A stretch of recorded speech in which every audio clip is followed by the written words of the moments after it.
This research looks at how nutrition interventions influence caloric intake, perceived exertion, and fatigue. It's hypothesized that in response to these interventions, one's intake will increasingly satisfy these ranges, which will influence RPE as these values will decrease, ultimately benefiting overall training capacity and performance. Definitions to consider include rating of perceived exertion, which measures how hard one feels they're working during a physical activity or exercise. Fatigue is one of 4 variables measured and used to monitor for symptoms of overtraining. Acceptable macronutrient distribution ranges are percentages of macronutrient intake associated with lowering risk of chronic disease. Macronutrients themselves are proteins, carbohydrates, and fats. Introduction. This includes some background knowledge on nutrition education, which has been shown to benefit knowledge, body composition, and agility performance. Additionally, caloric deficits and RPE show that periods of fasting and caloric deficits have been associated with decreased physical performance and cognitive functioning, as well as an increase in RPE. The participant in this study is a 31-year-old woman in Britain who is a competitive powerlifter. She struggles with an eating disorder, which provides a pretty significant caloric deficit. This data collection is occurring completely virtually. This procedure follows an A-B-B-C design, where the dependent variables being measured are rating of perceived exertion, rating of fatigue, and diet, which is being measured as how well one's diet meets the acceptable macronutrient distribution ranges. The independent variable is an educational nutrition intervention. Phase A begins as the entirety of the food intake is being recorded each day, as well as RPE and fatigue are being recorded by the participant, while the researcher is analyzing this data in a program called Correlational. This occurs throughout the entirety of the research process. While intervention 1 includes an educational presentation on the purpose of the different macronutrients, as well as intervention 2 involves an educational presentation on different snack and meal ideas, as well as additional recovery strategies, including sleep and hydration. The scales here shown are used to measure the level of perceived exertion on the left and the level of fatigue on the right.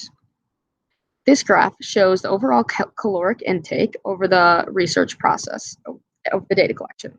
As we see here in the baseline process, only 60% of these days meet or exceed the 100% mark of what's recommended for a calorie intake. Next, in the second phase, following the first intervention, 67% of these days meet or exceed the 100% mark of what's recommended for daily calorie intake. And lastly, this value is 87% of these days meet or exceed the recommended amount of calories to be consumed per day. This exceeding of the value is not negative because it's not a bad thing, because this participant in particular needs to make up for this previous caloric deficit, and this will allow for improved muscle synthesis to benefit her training. Table 1 looks at the breakdown of the means and standard deviations and their significance over the course of the research process. So as we see here, only the protein and fat was changed. The change in these values was significant from the baseline to the second intervention process. These other t-tests were calculated, however, their values were not found significant. This shows that in response to these intervention phases, there was an improved satisfaction of the AMDR values when looking specifically at proteins and fats.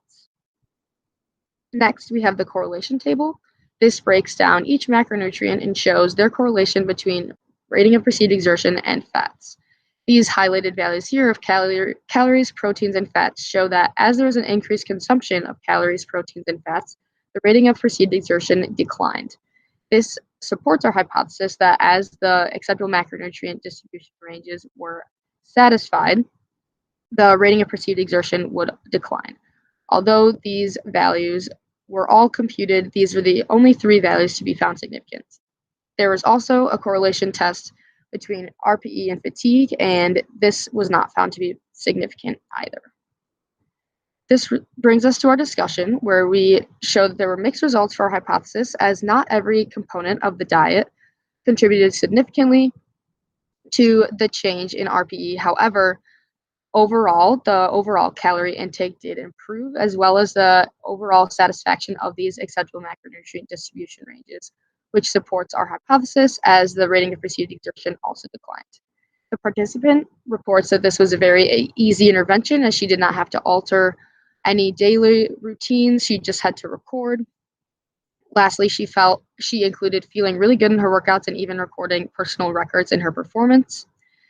The main limitation to this study is that this occurred 100% virtually. However, we felt we made up for that as we included a lot of detail in our recording and communicated very clearly. Future direction for this research involve increase in nutrition education and macronutrient breakdowns, as both of these are very important factors in nutrition, not only for athletes, but for people in regular everyday life. These are very influential for various aspects of our lives, and many people could benefit from the small changes that these involve. Lastly, here are the sources.